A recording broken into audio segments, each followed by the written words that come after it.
Hello, and welcome to today's recording of the Caring with Confidence Train the Trainer session. My name is Maddy, and I'm the Healthcare Wellbeing Manager at Hospice UK, working as part of Compassionate Employers. And today's session, I'll be taking you through the full CPD Caring with Confidence training that you'll be delivering and facilitating within care home settings. The way this recording will be structured is I'll begin by introducing the scope of the project, your expectations, and what resources you'll have access to deliver the Caring with Confidence programme. I'll then take you through the full slide deck, so the full session of the Caring with Confidence training. This will be split into the first half and the second half. And throughout, I'll be giving you extra tips and tricks that can help your facilitation. I'll then move on to the building your facilitation skills section. So this will be looking at how you deliver it in practice. And finally, moving on to how you can go out and offer this session and this programme to care home settings. At each point, there will be a slide introducing each part of the recording. So if you need to go back and rewatch sections, it should be easy for you to be able to do this. Starting with part 1. By the end of this session, hopefully you'll have an increased understanding of the Caring with Confidence partnership, including how it supports the wellbeing of healthcare workers in care home settings. We'll be covering the full CPD accredited training, so hopefully you'll feel confident in delivering this session in local care homes and communities. We'll cover a lot of facilitation techniques, so it can help you feel more equipped to lead these meaningful conversations and learning experiences within care home communities. And finally, hopefully you'll be able to use your knowledge to support people in your day-to-day work. So this is beyond just the Caring with Confidence partnership, but supporting clients and customers through grief and bereavement and advocating for compassionate care practices. Before you will go out and deliver your own sessions, you will have access to a range of resources. So this includes the full CPD accredited training slide deck, so that's what we'll be looking at today, and a supplementary lesson plan, which will go through in detail how you can set up your training session. There'll be a digital workbook that care home participants can complete during the session, and a certificate for care home attendees, which you will send out after they have attended the session. There'll be guidance and support for engaging and signing up care homes. So this includes an email and call template in that initial outreach stage. There'll be a facilitator handbook, which goes into detail about some different tips and tricks on how you can help deliver your best session.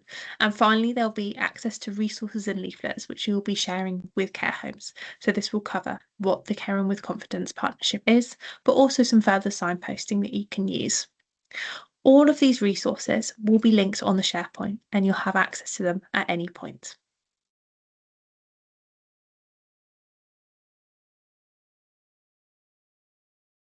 Moving on to part 2.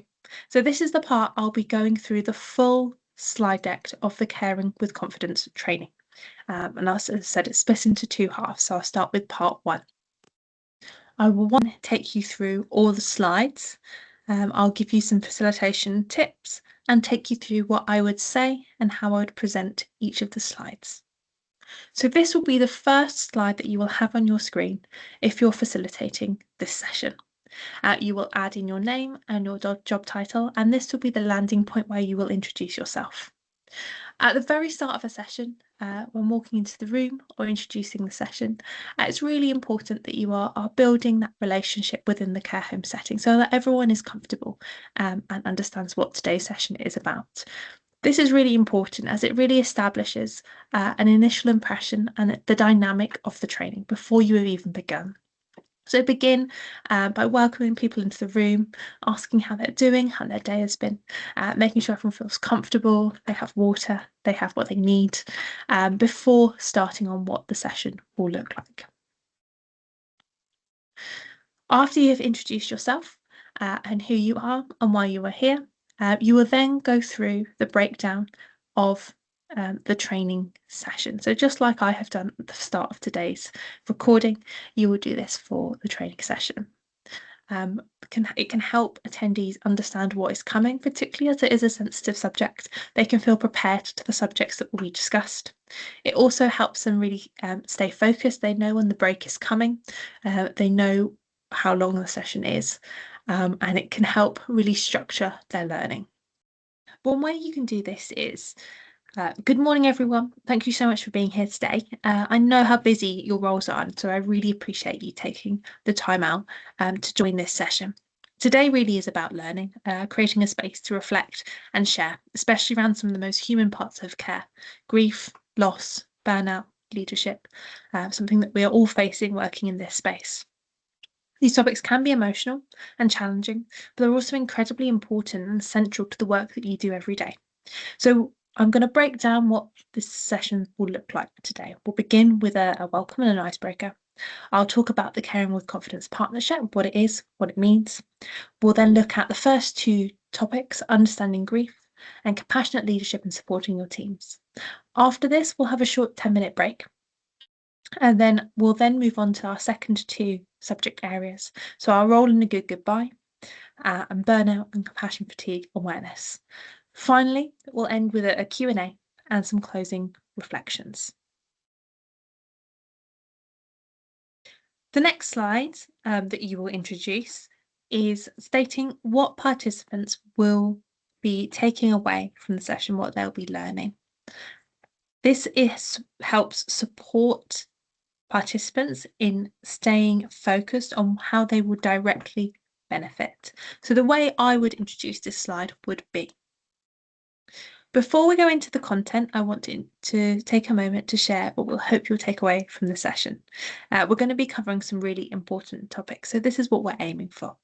Hopefully, we'll help you to understand what grief can look like, how it can appear in different ways for different people, especially in care homes where people, staff, residents, and family might experience grief in very different ways. We'll also explore what compassionate leadership means, the role you and your team can play in feeling more supported and more connected. We'll then have a look at some practical ways to support staff and families and residents after someone dies, and give you space to reflect on what's already working well in your care home, and what you could be improved. So what ideas you have to support this. Finally, we'll talk about how to spot the early signs of burnout and compassion fatigue, and you'll leave with a greater understanding about how you can prevent it within your team. The goal is to share information, knowledge, and hopefully leave with some tools, some fresh ideas, and a bit of inspiration to take back to your teams. The next slide, this is about setting up a group space. So as I mentioned earlier, setting up that group dynamic is very essential to the success of your session. And due to the sensitive nature, we need to make sure people feel as safe as they can. This fosters emotional safety by letting people know what the parameters are, what the expectations are, and it gives people permission to take a break if needed. So on this slide, we'll go through each of the areas on screen. So first, about respecting privacy. You can introduce this by: today, we're going to be talking about some things that feel emotional, personal, sometimes a bit tough. So it's important everyone feels safe, respected, and supported. Here is what we'll be committing to today. Firstly, privacy. What's shared in this room stays in this room. We want to be sharing different experiences, but please anonymise cases with identifying details. Let's not share any personal stories outside of this room unless someone gives clear permission. We'll listen with empathy and kindness. Everyone comes to this topic with very different experiences, levels of knowledge. That's absolutely okay. I'm not here to judge you. Please can we not judge each other? Please don't interrupt each other. Everyone's experience is valid and deserves space to be discussed. We'll speak with care. So whilst honesty and openness is essential to these discussions, we need to be really thoughtful about how our words might land with others, how we might phrase things.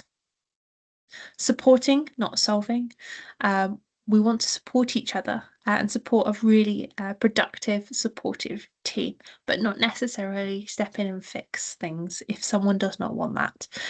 If they want advice, they will ask for it. Please, let's not give unsolicited advice. Honouring diversity. So this is about respecting people's opinions and different angles and different experiences, that stay open to learning from each other. We might be from different professional backgrounds and have different roles within our team, and we need to be listening to each other. And finally, this is the most important, take care of yourself. It can be a heavy subject, and if it does feel too much, please do take a break, step outside. Just let me know beforehand. If I'm worried, I might come in and check and see how you're doing. But your well-being really matters. So if you need to take a break, please do.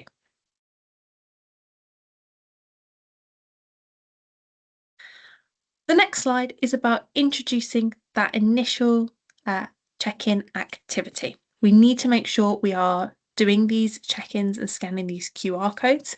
It not only works as an icebreaker and is a very grounding starting place for the participants, but it also is a pre-workshop assessment. So this can help you understand the level of knowledge in the room and also map it to our post-session survey, which will be at the end of the session, and help us understand knowledge change. So if they've learned anything, where they started and where they finished the session. If you're delivering this session in person, you can also print out this slide, put it on the table, make sure people have the QR code, and they can scan it with their phones and complete it. So the way you might introduce this slide might be, let's begin with a short interactive icebreaker. Please scan the QR code with your phone or device. It should only take a couple of minutes, and you'll be asked to share one word that describes how you're feeling today. It will also ask you to rate your confidence in 3 different areas, so about death and dying, supporting bereaved employees, and spotting the sign of burnout. It's not a test, there's no right or wrong answer. It's simply a way for us to understand how everyone's feeling when we start the session, and we'll be repeating this at the end of the session.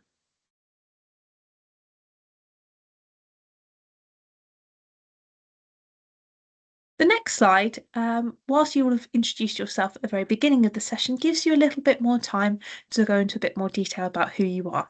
If people haven't finished completing the check-in Caring with Confidence survey, it gives them a little bit more time. They can still do this whilst you're introducing yourself, and it helps them get to know you a little bit more. So when you are going through these slides in your own time, please put in a picture, your role, your branch, and how long you've been working in this sector.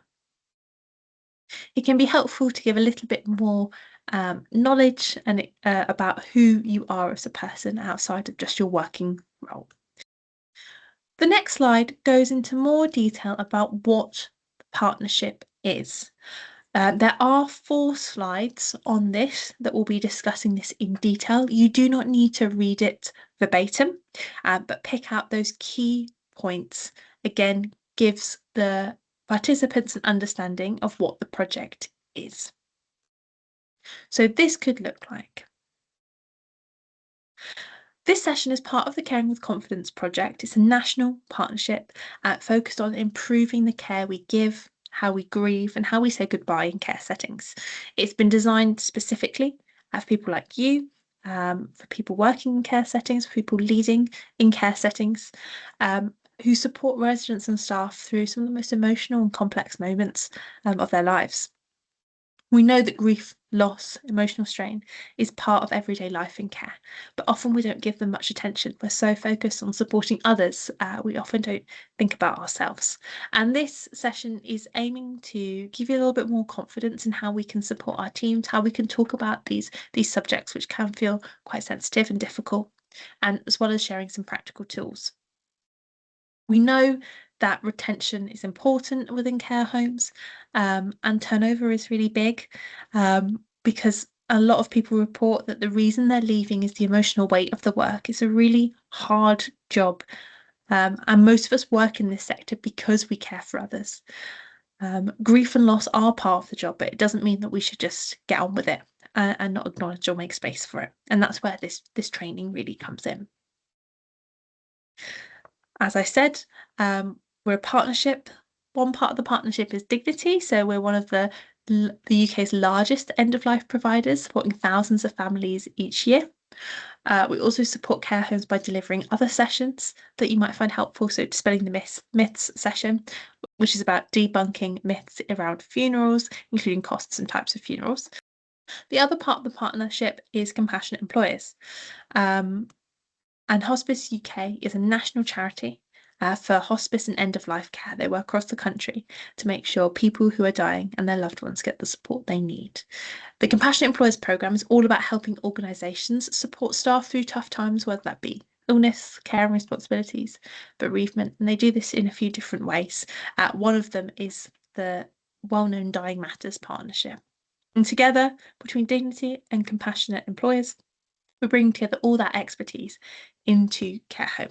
Okay, so after you've completed those 4 slides introducing the session, give a little bit of space, a little bit of pause.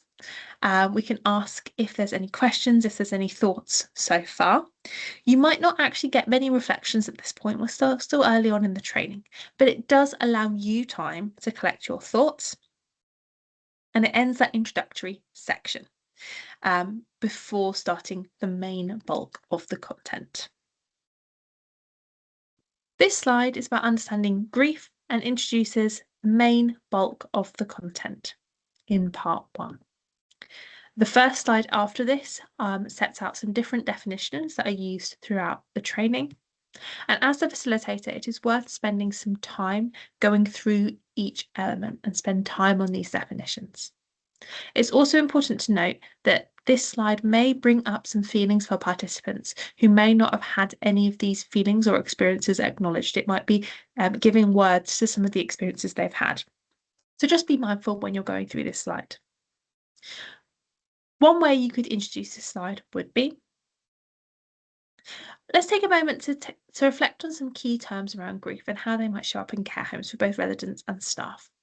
Grief is defined as an emotional reaction to loss, whether through death or through living losses. This could be like losing independence, mobility, or connection. That's what we mean by living losses. Bereavement specifically refers to the experience of losing someone through death. This is a little bit different from grief. It's a little bit more specific. And in care homes, this might look like the death of a resident's family member, or a colleague. Anticipatory grief is defined as the grief we feel before a loss happens. For example, staff may experience this when caring for a resident with a terminal illness, or residents may feel this as they anticipate the loss of their own health or relationships. Disenfranchised grief is often misunderstood. It's grief that isn't openly acknowledged or socially supported. This may include a resident grieving the loss of their home or their independence, a staff grieving a resident but feeling unable to express it due to professional boundaries. So it's the grief that feels displaced. It feels like it doesn't feel supported. That's what we mean by disenfranchised grief. And the final definition I'm going to look at is cumulative grief. So this happens when multiple losses build up over time without space to process them. This is common in care settings where staff may experience repeated losses on the same day, within the same week, residents passing away, colleagues leaving, or changes of roles. As we look at these terms, let's remember that grief is deeply personal. Everyone experiences it differently, and it doesn't always look the way we expect. Recognizing and validating these varied experiences helps us build a more compassionate and supportive environment for both residents and staff.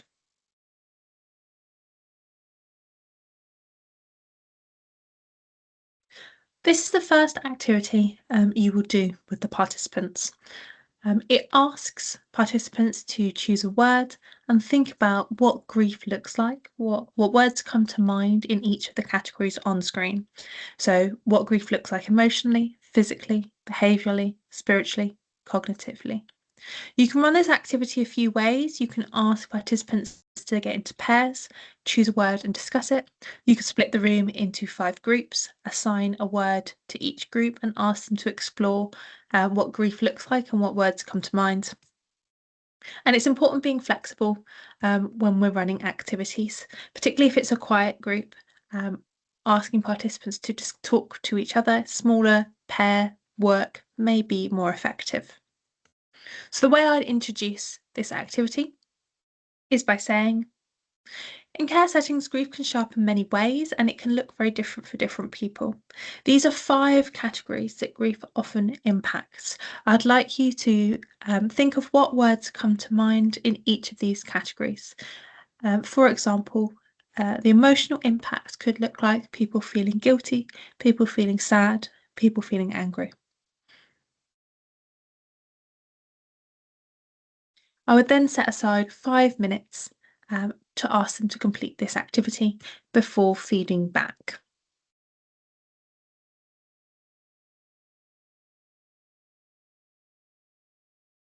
This slide explains a model for understanding grief. This is the dual process model of grief.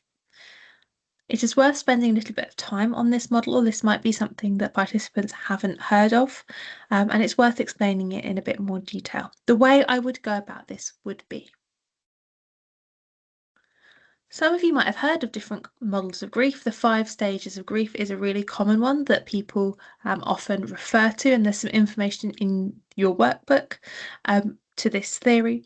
However, we now understand that grief doesn't simply require us to work through stages or steps, but instead for us, grief is emotion that will sit with us for a long time, perhaps our whole lives.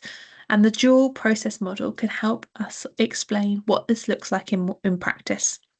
It shows that people often move between different emotional states when they are grieving: loss days and restoration days. Loss days are the tough days, the grief where grief feels heavy and it's hard to focus or feel motivated. You might hear people call these days duvet days, where it's hard to get out of bed or face the world. Restoration days are days when we feel a little bit more able to cope. We might reconnect with others, get back into routines, or feel more hopeful. But that doesn't mean the grief is gone. It's just a different kind of day. This back and forth is really normal and is especially relevant in care homes where grief isn't just personal, it's part of the job. Staff often experiencing repeated losses and they're expected to keep going, and these losses could be in their personal lives or in their professional lives.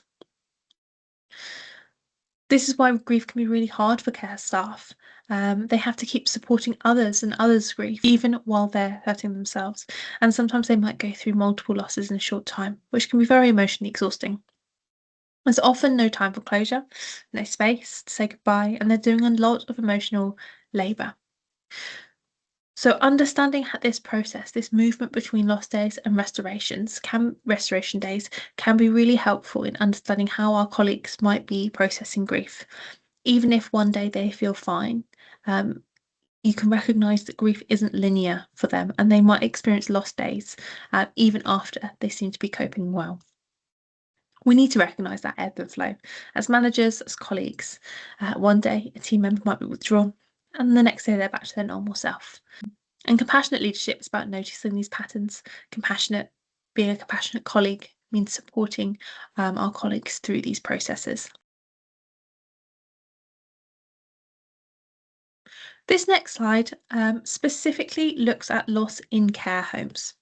Um, this slide helps to contextualize the information for participants, making it really relevant to their day-to-day experience. So moving on from the understanding of that model, we're looking at it particularly within a care home setting.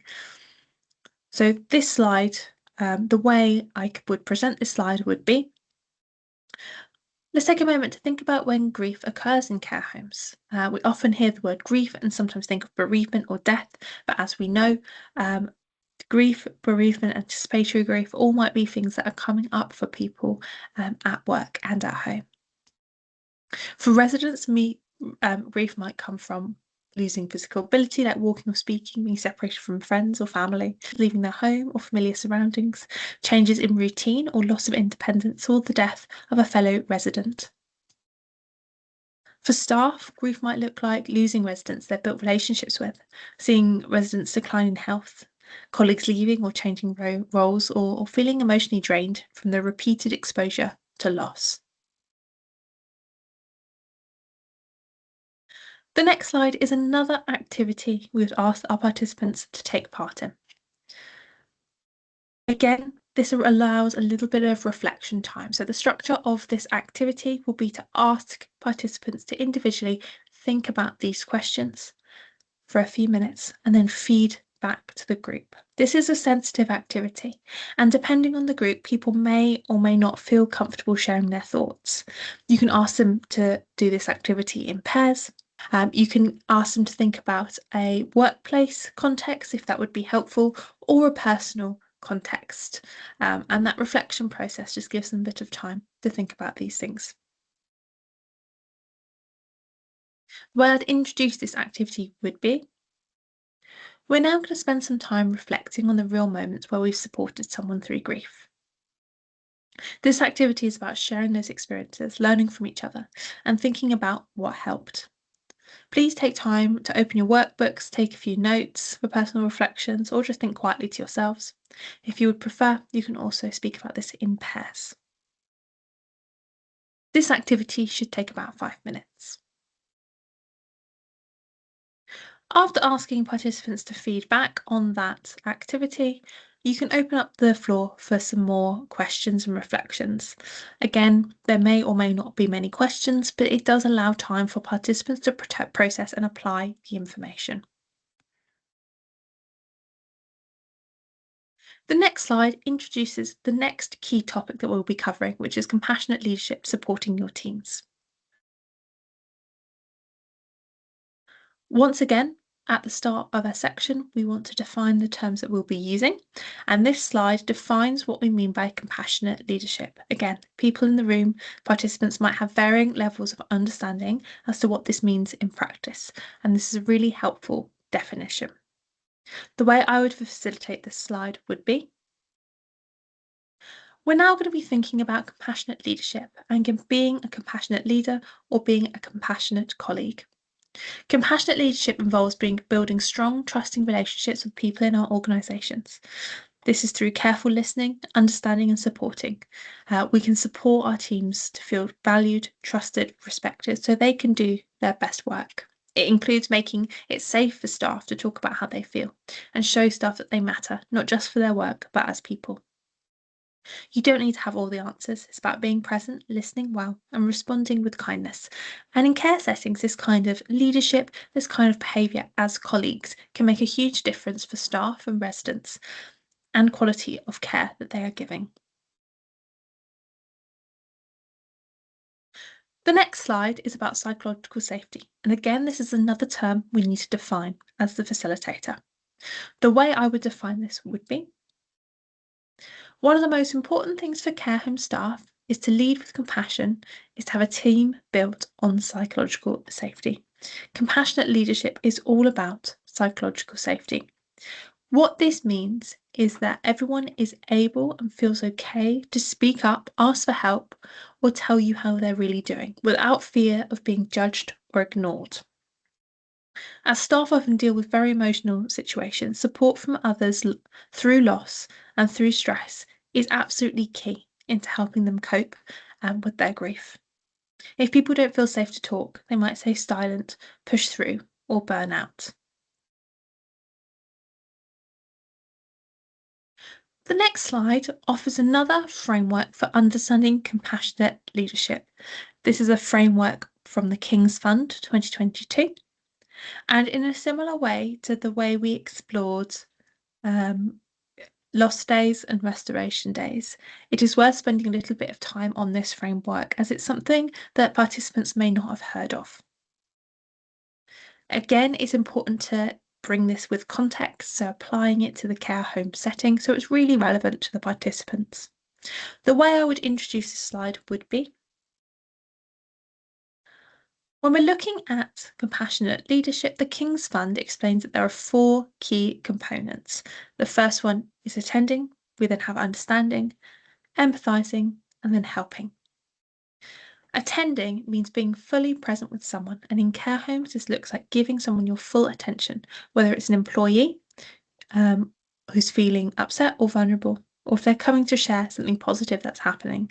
It can be really difficult when we're really busy to find a quiet or private space. That one-to-one time is crucial, so we know the supports our staff need. We know what they need from us and how we can support them. The next is understanding. And this is about getting to know the people that make up your team, getting to know your colleagues, and recognizing what grief or stress could look like for them. And everyone's different, as we discussed.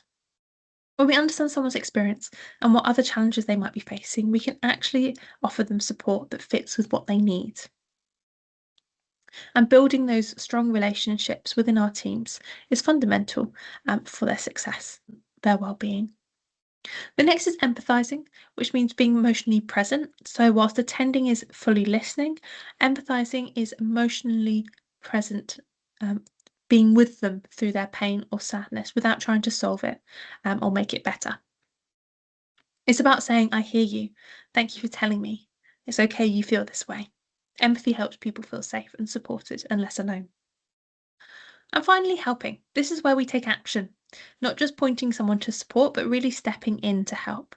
This could be adjusting shifts, checking in after loss, making someone has time to rest and take breaks. It might be checking in on a colleague during their lunch break, asking if they want a cup of tea, or recommending that they speak to their manager about changing their shift pattern, if that would be helpful for them. It's about removing barriers and showing we care with what we do, not just what we say. This slide again has some key definitions. You do not need to read this again verbatim, but pick out the key points that might be helpful for the participants to understand. So the way I'd facilitate this slide would be empathy and sympathy, whilst connected, are very different. And while both come from a place of care, then they're not the same and they don't feel the same. Understanding this difference is important in care settings where emotional presence can make a profound impact. The key difference to note is empathy is about feeling with people. It's being with them in their emotional experience, sitting with them in their sadness, not trying to fix it or move it along. Sympathy, on the other hand, is feeling for people. It's observing someone's pain from a distance and offering comfort from your own perspective, often with the intention to soothe or move past the discomfort. It's more about you, not them.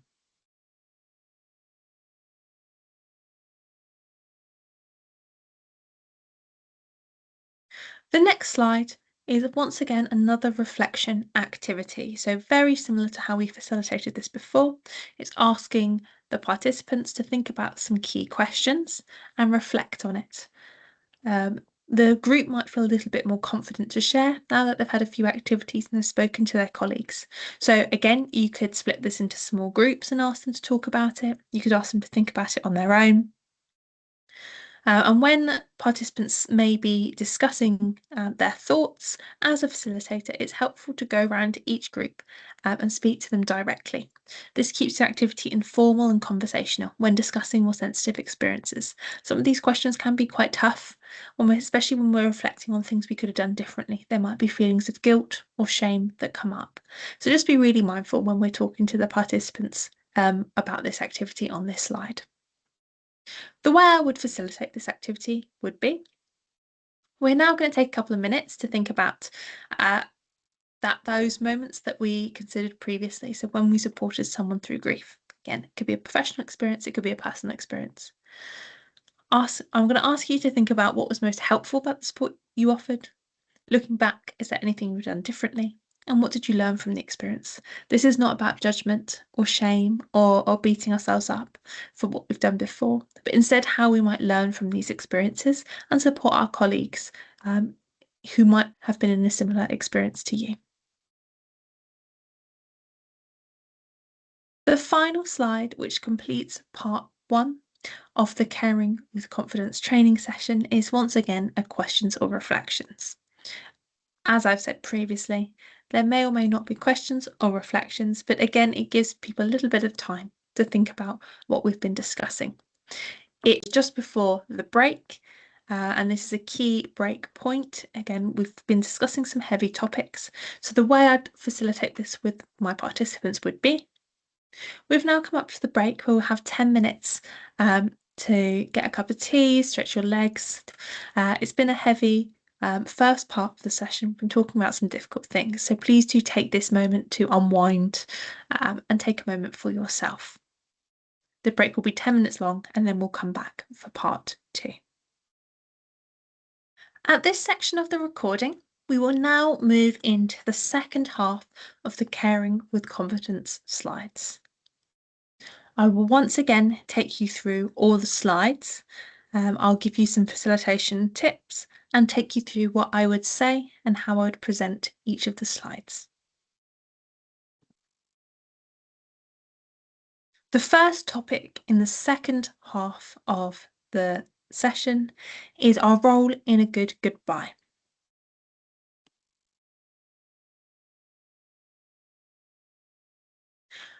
This whole section is about sharing good practice. That is what, as a facilitator, we're hoping the conversation with our participants to be.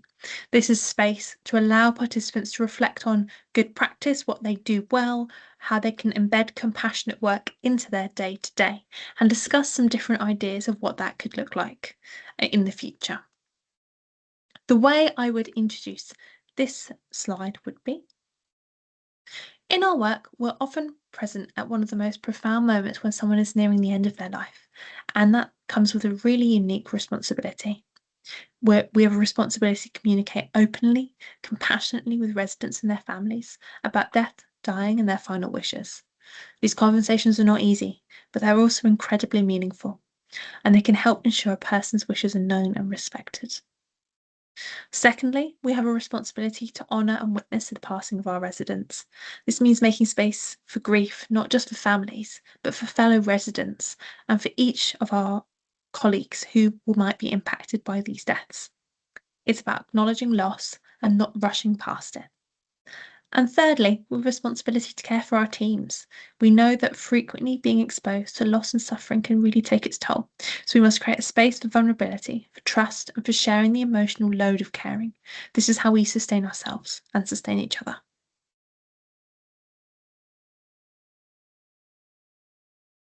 The next slide is another activity that we'll ask the participants to take part in. This can be facilitated as a whole group discussion, or you can once again split the group into three and each ask them to look at one question. It completely depends on the group that you are working with. As a facilitator, our role is to support them in celebrating their successes and sharing good practice, as well as challenges or areas of improvement, really holding that non-judgmental space.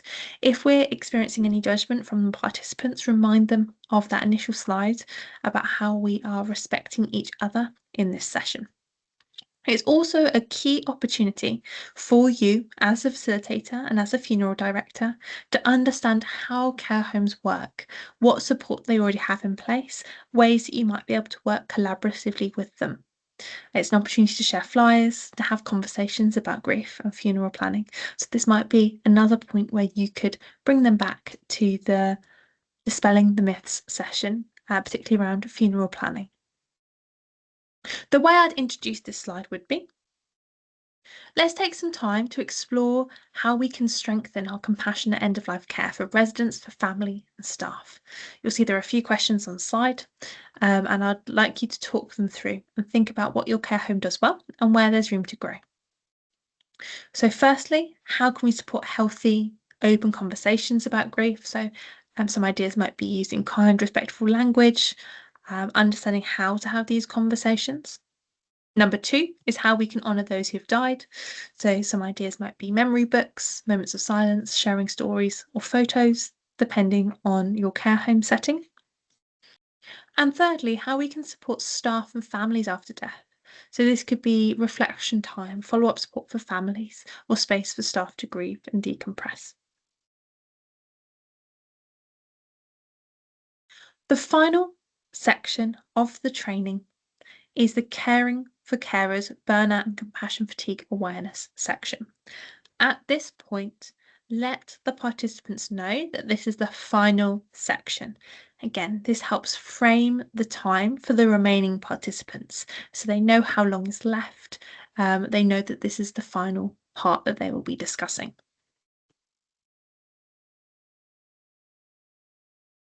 We start this section with a really powerful quote as a key reminder of the emotional realities of working in care. The way I would introduce this section would be: As teams, we often focus on supporting others, supporting our families, our residents, but we also must acknowledge the impact this work has on us personally, and professionally. Once again, the next slide has another two key definitions on burnout and compassion fatigue. Define these really clearly. Use non-stigmatizing language. There can often be a lot of feelings of shame and stigma around compassion fatigue and burnout. So this might be something that you notice in the participants of the session. So being really neutral in how you explain these terms can support in destigmatizing and demystifying them. The way I would introduce this slide would be, as we head into the final part of the session, let's talk about something that affects a lot of people working in care: burnout and compassion fatigue. These can often be used interchangeably, but they are a little bit different. So, what do they mean exactly? Burnout is defined as a state of complete physical, emotional, and mental exhaustion. It's often built up over time, especially when someone's been under a lot of stress or working a really demanding role, and it's often connected with work stress. Whereas compassion fatigue is a little bit different. It's a specific kind of that burnout feeling. It's a specific kind of exhaustion. It happens when caring for others starts to feel too much. It's characterized by feeling really drained and exhausted and not able to connect or feel able to support other people through difficult situations. Even if you still care really deeply, you might find it harder to connect or empathise. These feelings are really common in care homes. Staff are supporting residents through illness and dying and death. They're comforting families, and often they take on a lot of this stress and grief, and it can impact them in their personal lives. Unlike other jobs, people in care are expected to show up with empathy every single day, even if they're struggling themselves.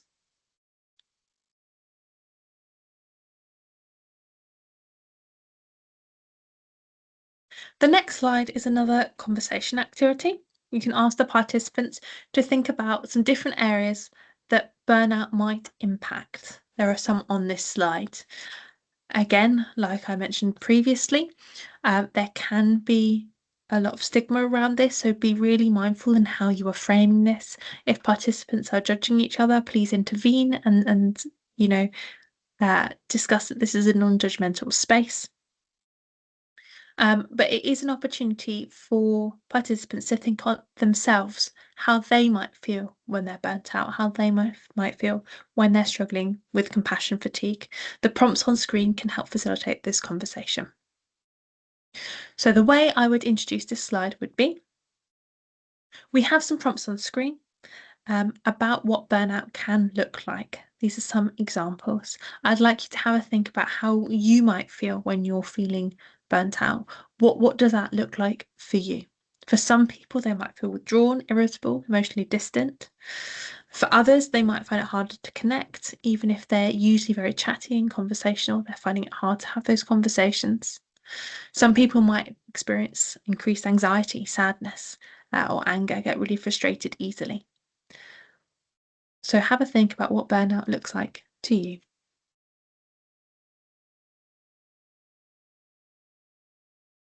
This slide is about spotting the signs of burnout and compassion fatigue in the workplace. So really contextualizing what that looks like at work. It also highlights 3 practical things participants can do to support each other. The way I would introduce this slide would be, it's everyone's responsibility to spot the signs of burnout and compassion fatigue in your team. And it starts with simply paying attention. There are 3 stages that can help you. First, know your team. When you work closely with people, you get a sense of what's normal for them. So if someone starts acting differently, maybe seems distant, easily flustered, more emotional, that could be a sign that they're struggling. Second, be visible and be vocal. Keep talking openly about burnout and compassion fatigue. It helps break the silence. There's often a lot of stigma associated with these terms and a lot of shame if people are going through it. So when we name it, we make it easier for others to speak and recognise it in themselves and their colleagues. It's not about having the answers. It's just about creating a space for honest conversation. And finally, protect time for support. Everyone's really busy, but without support, we're impacting the well-being of our workforce, and we can't take that lightly. So whether it's regular one-to-ones, group check-ins, speaking to your colleague over lunch, make sure there's time for people to reflect and share how they're really doing. And don't be afraid to ask if they're okay. Sometimes that's all it takes for someone to speak to you, speak to their manager and access support. The final few slides wraps up what has been discussed in the session. It reminds participants of our original aims and objectives at the start and allows them to reflect on what they have learnt. The way I would wrap up the session would be, okay, as we come to the end, we're going to take a moment to think about what we've learnt. You've got your workbooks to take away with you. It's got all the useful resources and everything that we've discussed in there, as well as some support and information that you can take to your care home. So we've talked about grief, we've talked about what it looks like, how it shows up. I encourage you to keep learning about this. There's some brilliant resources that can help you do this. Have a look back to those frameworks that we'd previously discussed. We also looked at compassionate leadership, how teams can feel safe and supported, and how it's everyone's responsibility to take part in this. We've talked about a good goodbye. So this is about how we work as an organisation to make sure that we're looking after our residents' family and our staff, and celebrating and honouring our residents' lives and setting up that space for grief at work. And finally, we've looked at burnout and compassion fatigue and how to spot the early signs in ourselves and in others.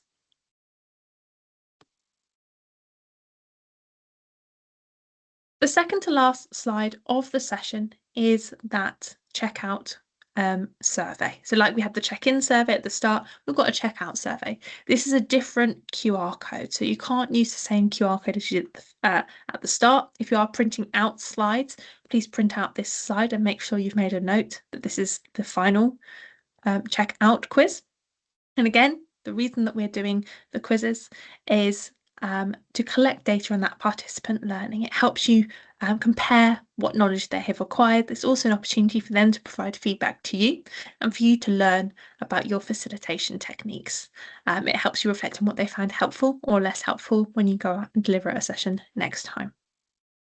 Make sure you've had enough time in the session to allow space for this slide. Make sure there's a good 5-10 minutes left for people to complete the quiz. The way I would do this would be, this is the final thing I'm going to ask of you today. Please can you scan the QR code? It's the same set of questions that we asked at the start, but just to help us see how your thoughts might have changed. And one final reflection to think about. Please do feedback anything that you thought was helpful, that you thought was not helpful. And thank you so much for taking part in today. I'm going to allow 5 minutes for you to complete this before we conclude the session.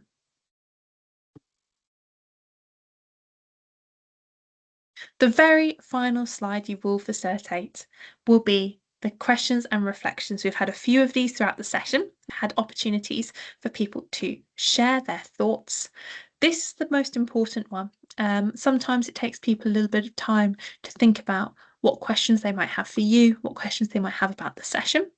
So please do make sure there's enough time at the end. So whilst people might be completing the survey, go around and speak to the participants in the room, ask if they're okay, ask if they have any questions, so that you'll be here for a few minutes if anyone does want to speak to you separately or has any thoughts that they want to share. Please spend time on this final slide. And finally, the most important thing is thank the participants for taking part. The way I would do this would be, thank you so much for taking part in today's session.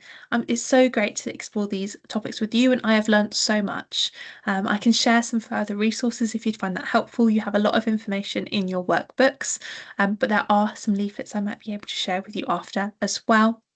I'll be here for a few minutes if anyone does have any final thoughts or anything they'd like to share with me. Once again, thank you very much.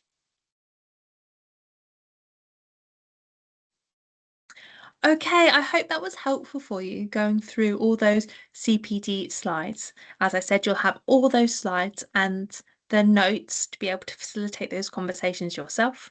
In the notes of the PowerPoint, you will also have the facilitation guide, which will go through some different techniques in more detail as well. I've now come to part 4 of the recording, and this is about you as the facilitator, building your facilitation skills. So, some key pre-workshop preparation for you to consider. I'd really recommend you learning the content, go through the slides, understand the resources you're sharing, understand the frameworks that you'll be discussing. Do some research in your own time, as well as look at all the notes. We want you to feel really confident in delivering this. So take a practice run, take some time, know what you're going to be saying before you say it. Number 2, know your audience, know who will be coming to your session. Will it be care home managers, care staff? Will it be people at reception? Will it be people working back of house in the care home? Who's going to be attending the session? And knowing that ahead of time can help tailor your discussion. People might have different types of interactions with the residents in the care home and might be affected by grief and bereavement differently. Number 3, set up the space ahead of time if you can. If it's in person, arrive early. Make sure there's enough chairs, there's enough space for everyone to attend. If you are doing the full training session that I've gone through today, you will need to take your laptop with you. You will need access to a projector of some kind. Print any materials you need ahead of time. Think about refreshments. Are you bringing snacks with you? If the session is being facilitated online, does everyone have the correct link to the session? Have you sent the link to the participants? Number 4, keep calm, particularly when you're delivering your first session. Nerves, really normal, and it's okay if you're a little bit anxious about it. But remember, you don't need to be an expert. The whole session is about facilitating conversation. You have that knowledge of those few areas that we have discussed. And the key thing is to support staff in talking to each other about these subjects and share your professional experiences too. Number 5, manage timings. As I said, there are key points that you might want to spend a little bit more time on, particularly when you're sharing information that might be new to some of the participants. It's also important that you spend enough time for the check-in quiz, the check-out quiz, and the questions at the end. But this can also be flexible. Sometimes group discussions go on a little longer, sometimes a little bit shorter. That's absolutely fine. Respond to the needs of the participants in the room.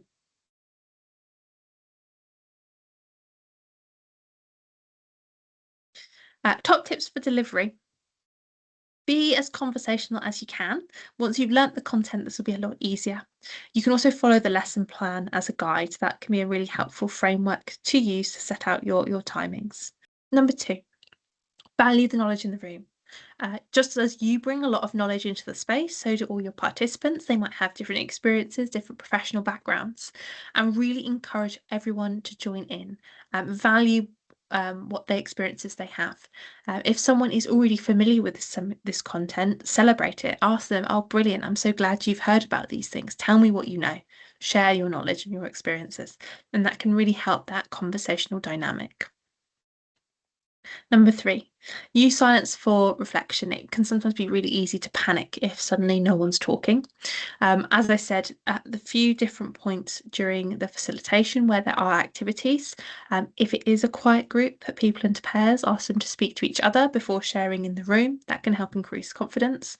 Sometimes people just need a little bit more time to think, so you don't need to rush or fill every pause. Give people time, and if you're relaxed, they will relax. Number 4, set the ground rules and follow them. At the very, very start of the session, we discussed what those ground rules were. I can go back to that slide now. This was the slide that set out the ground rules. It's important that you are the facilitator, you're the one responsible for maintaining these ground rules. So if you're finding people being disruptive, being unkind, not supporting others in the room, it's your role to step in and remind them of what was agreed at the start. And that's really important, given the sensitive nature of what's being discussed, that the space feels safe for everybody. If people are finding the content too much, let them know. So it's okay. You can go and take a break if you need to. I can come check and see how you're doing in a minute. If you need to leave the room, that is okay. And number five, share your own professional experience.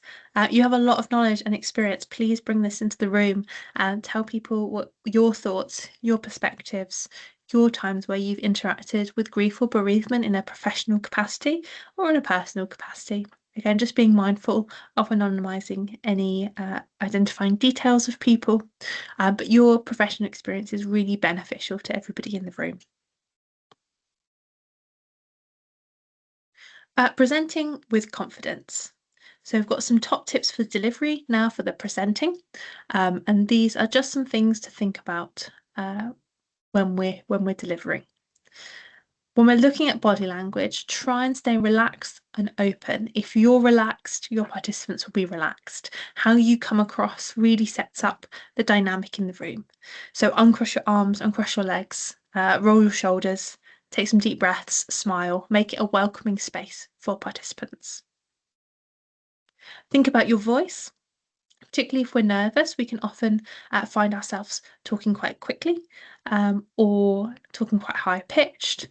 So if you find yourself prone to doing that, take some deep breaths. Just be mindful about speaking slowly and clearly. 3, be yourself, be approachable. People respond a lot better if they see you as a person who's also learning in this experience. So when you share some information about you, who you are, your experience, that really helps build up those relationships. Number 4, engagement. Use stories, questions, your own examples. If someone is sharing an experience, ask further questions. This could be like saying, "Oh, that's really interesting. That's a really interesting perspective. Can you tell me a bit more about this?" Or, "Oh, I hadn't heard of that resource before. Has anyone else heard of this resource?" Or, "Does anyone else know about these topics?" And really putting yourself as a learner in the room as well can help balance those conversations. And finally, turning nervousness into enthusiasm. It's really normal to be nervous if we're presenting, particularly if it's not something we've presented before, and try and turn that into enthusiasm. If you're excited about what you're going to be delivering, participants will be excited.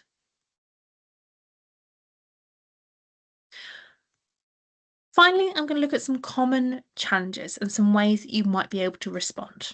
If the group is more quiet than anticipated, use pair or group discussions. If there's a dominant voice in the room, that's brilliant. Encourage them, thank them for their participation, but make sure you're inviting others to share also. So this could look like saying, "Thank you, that's really useful to hear your perspective on this. What does anyone else think? Do we agree? Do we disagree?"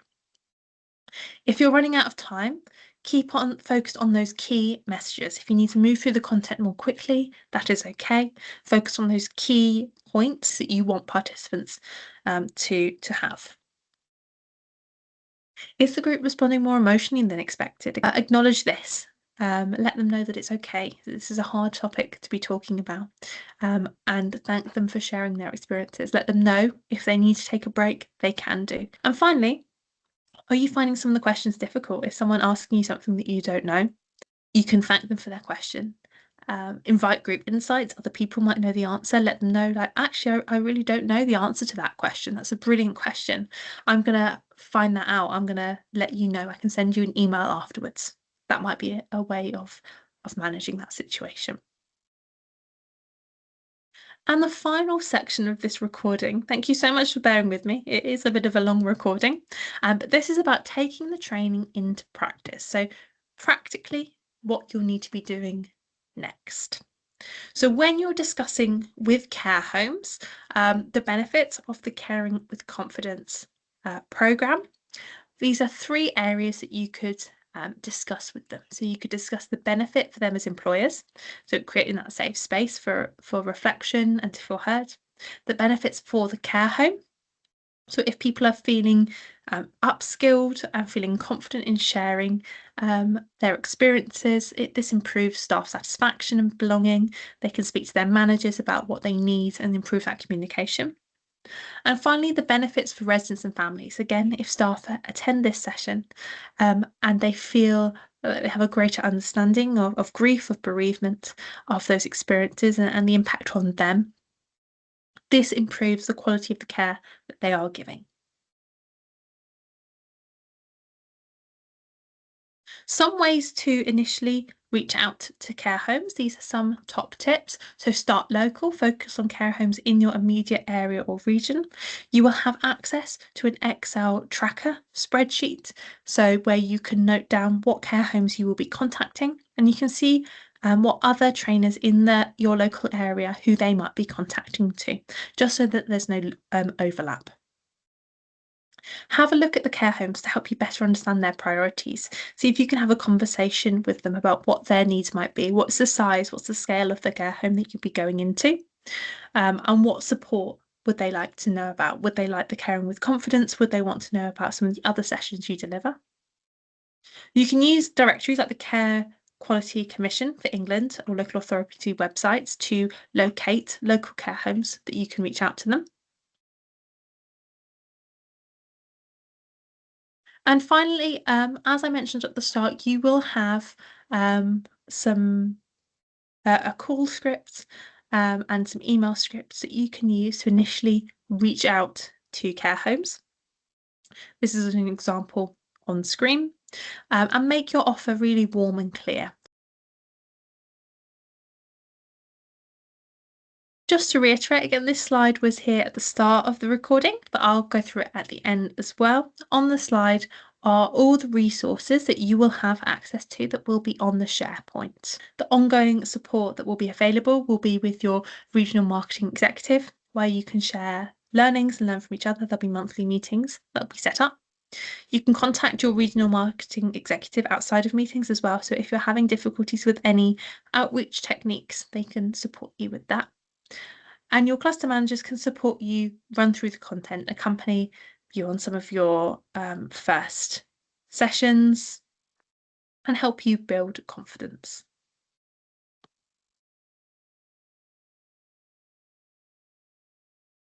Brilliant. I've now come to the end of today's recording. Thank you so much for listening.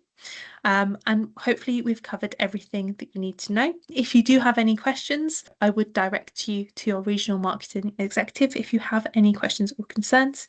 But do take a look at all the resources, particularly the facilitation guide that has a lot of information about how you would facilitate these sessions. Thank you so much for listening to me today, and I hope you have a lovely rest of your day. Take care.